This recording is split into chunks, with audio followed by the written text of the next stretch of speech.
कार्तिक माह की शुक्ल पक्ष की एकादशी को देवउठनी एकादशी कहा जाता है।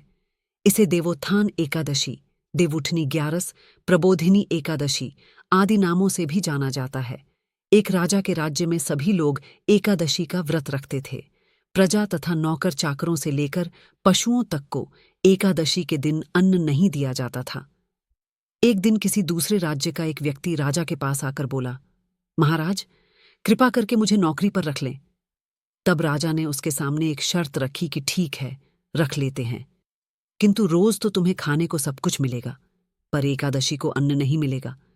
उस व्यक्ति ने उस समय हाँ कर ली, पर एकादशी के दिन जब उसे फलाहार का सामान दिया गया तो वह राजा के सामने जाकर गिड़गिड़ाने लगा, महाराज, इससे मेरा पेट नहीं भरेगा, मैं भूखा ही मर जाऊंगा, मुझे अन्न दे दो। राजा ने उसे शर्त की बात याद दिलाई, पर वह अन्न छोड़ने को राजी नहीं हुआ। तब राजा ने उसे आटा, दाल, चावल आदि दिए। वह नित्य की तरह नदी पर पहुंचा और स्नान कर भोजन पकाने लगा। जब भोजन बन गया तो वह भगवान को बुलाने लगा, आओ भगवान, भोजन तैयार है। 15 दिन बाद अगली एकादशी को वह राजा से कहने लगा कि महाराज, मुझे दुगुना सामान दीजिए। उस दिन तो मैं भूखा ही रह गया। राजा ने कारण पूछा तो उसने बताया कि हमारे साथ भगवान भी खाते हैं, इसीलिए हम दोनों के लिए ये सामान पूरा नहीं होता। बुलाने पर पीतांबर धारण किए भगवान चतुर्भुज रूप में आ पहुंचे तथा प्रेम से उसके साथ भोजन करने लगे। भोजन आदि करके भगवान अंतर्धान हो गए तथा वह अपने काम पर चला गया। 15 दिन बाद अगली एकादशी को वह राजा से कहने लगा कि महाराज, मुझे दुगुना सामान दीजिए। उस दिन तो मैं भूखा ही रह गया। राजा ने कारण पूछा तो उसने बताया कि हमारे साथ भगवान भी खाते हैं, इसीलिए हम दोनों के लिए यह सामान पूरा नहीं होता। यह सुनकर राजा को बड़ा आश्चर्य हुआ। वह बोला, मैं नहीं मान सकता कि भगवान तुम्हारे साथ खाते हैं।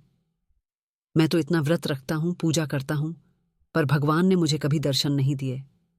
राजा की बात सुनकर वह बोला, महाराज, यदि विश्वास न हो तो साथ चलकर देख लें।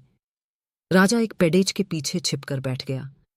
उस व्यक्ति ने भोजन बनाया तथा भगवान को शाम तक पुकारता रहा, परंतु भगवान न आए।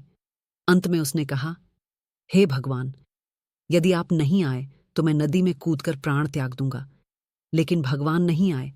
तब वह प्राण त्यागने के उद्देश्य से नदी की तरफ बढ़ा। प्राण त्यागने का उसका दृढ़ इरादा जान शीघ्र ही भगवान ने प्रकट होकर उसे रोक लिया और साथ बैठकर भोजन करने लगे। खा पीकर वे उसे अपने विमान में बिठाकर अपने धाम ले गए। यह देख राजा ने सोचा कि व्रत उपवास से तब तक कोई फायदा नहीं होता जब तक मन शुद्ध न हो। इससे राजा को ज्ञान मिला।